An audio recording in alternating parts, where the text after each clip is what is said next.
in the backcourt, 12 kills. You see the mathematical equation, she's hitting .308. Yep, that's your hitting efficiency. So you take all the positives minus all the negatives. You get a net score divided by the total. For the season, you take all of her positives over the course of their 29 matches, and she's hitting almost .340. That is very, very good for an outside hitter. Then really good for a middle hitter would be somebody like Amber Kaufman, who's hitting .450. What?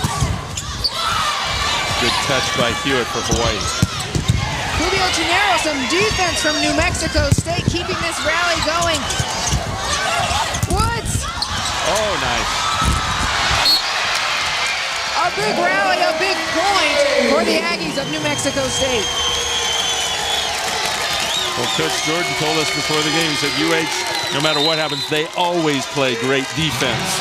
And they were showing it there.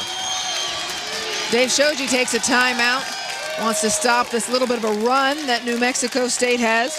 Shoji, this year, amazingly, over 1,000 career victories. A couple of those victories you mentioned, Stanford, over UCLA early in the season, so a couple of big wins. He may end up taking the Wahine back to Stanford for the regional. Familiar with that gym. They beat Stanford, of course, at home. Cubi-Otineru, oh, nice little beat shot. Deep line. That really was. And if she had Hawaiian players across the net from her, they probably would have read that shot. But you can see she takes it easy and turns her thumb down. Hand goes around the ball. Fooled the New Mexico State defense. Like a no-look pass in basketball for people new to the game. Phillips puts this over for a free ball. Danielson. Oh, got a touch off the libero of New Mexico State last second. Got a little bit of a break, maybe. It almost looked like it had backspin and was going to go out of bounds. You see, when it has backspin like that, that's not an ideal contact by a hitter, but it hits the libero, Kelsey Phillips, number 59 for New Mexico State, on its way out of bounds. Tough serve.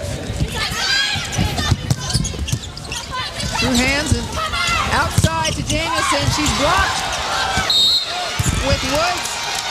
And then a net violation on Hawaii. This point goes to New Mexico State.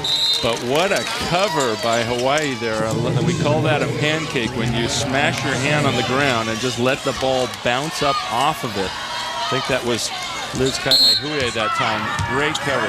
Liberos want to always be involved in the rare instances where their hitters get blocked. Outside push, Danielson blocked again. And you can see the libero right on. Yeah, Kaihui almost covered it again. That's what we call hitter coverage. Get underneath. You can see Kaihui underneath there, always trying to build trust in her hitters, letting them know, I'm here, I'm going to try and get that ball up, but that block just came back too hard. And Kaihui did touch it. In fact, it came right off of her, so she's well placed. DeVries, Altermat, a little trapped. Here it is again. Middle, that hurts. Brittany Hewitt, redshirt freshman from Eagle, Idaho. Really nice work by Hewitt to get off the net. It's hard to be a good hitter in the midst of a long rally. You start getting tired. You don't have as much time. But Hewitt doing a nice job of presenting herself as a target to the setter. Great up by Danielson is followed by a kill attempt. But New Mexico State keeps it alive and then sends it long.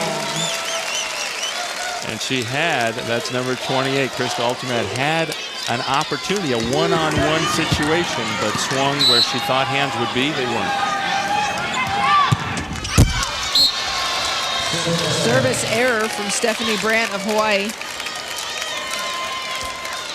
She's quite a story too. Transferred from UC Santa Barbara, set for a year, then got beat out by Mafua, and all week long she spends setting, mostly for the second team on the other side of the net. Then she comes in here and plays defensive specialist, serving and setting in transition and playing in that right back position.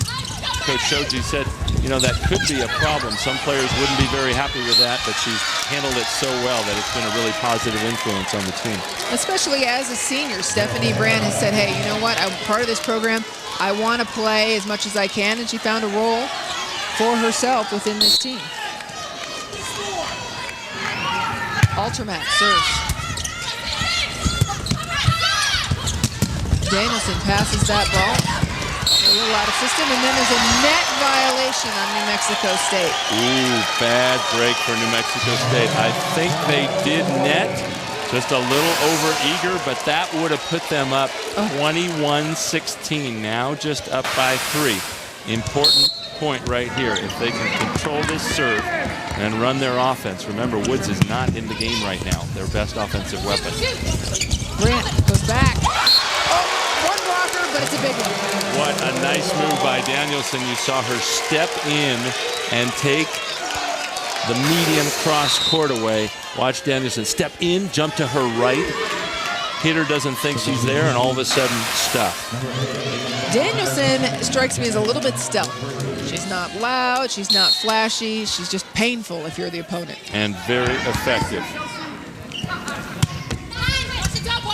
Deep to Ultramat, outside. And a kill, a critical kill for New Mexico State's Kaylee Giddens. Really nicely done by Giddens. Now, remember, New Mexico State, just a play or two ago, had an opportunity to score. Maybe they can get another one here if Phillips can get off a tough serve. Kelsey Phillips serves tough. Outside to Danielson. Touch, it's up. Ultramat got that ball up. There's the mismatch out here. Well, there's the mismatch you called against 5'8" DeVries. Brianna Brown was in the right position, but Danielson was power. And that's the sign of a good setter. The first time she went to Mafua, it came up. The play continued, but she didn't decide, oh, I'll go away. She decided, I'm going to go back to Danielson, try to get her another kill in that mismatch. Then Danielson goes out to cool off. That ball is in down the line. Danielson is out. Woods is out. Timeout. Mafua still trying to attack that smaller blocker and having success. And now it's just a 1-point lead for New Mexico State.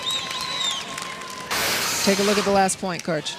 You can see here hitting line, and in fact, the blocker, who is the setter for New Mexico State, number 10, Jenna DeVries, her hands moved a little to her left rather than just going straight up and straight over. She might have blocked that ball if she hadn't moved her arms and her hands out to the side.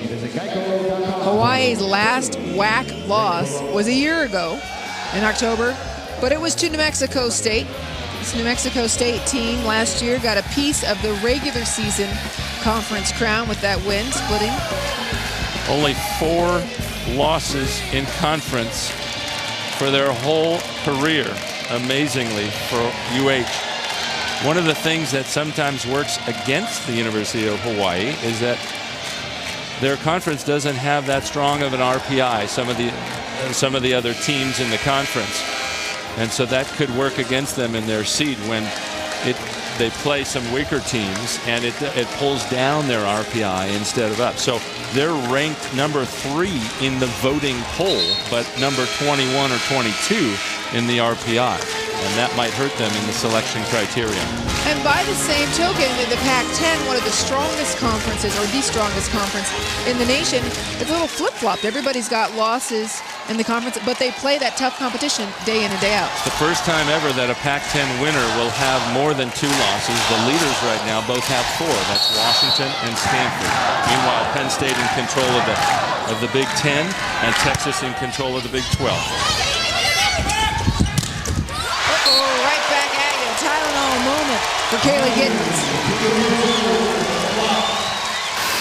Well, that time New Mexico State coming out of the timeout and running right into the teeth of the defense, especially that first line of defense for University of Hawaii, the blockers in the middle of the court. UH tied things up on that 7-4 run. New Mexico Mexico State now with just a 1-point lead very late in the third set. Nice play by DeVries there, getting her middle hitter a one-on-one situation. And Woods is back up at the net, so no longer a mismatch for the next few plays for New Mexico State out on their right side. This is the rotation that New Mexico State starts in. And it came towards Woods. Free ball for Hawaii. Watch out for Kaufman. Yep, she's playing above the plane of the block. Smart play that time. She didn't get set as high as she normally would. Didn't get to hit it with a straight elbow, but took enough off of it to keep it out to keep it inbounds. If she'd have swung harder, it would have sailed long. Tough pass for New Mexico State. Oh, she plays the block ball. Farrell pushes through the seam, and Hawaii takes a lead, their first lead of set 3. Mike Jordan and the Aggies have seen enough. They want to take a timeout.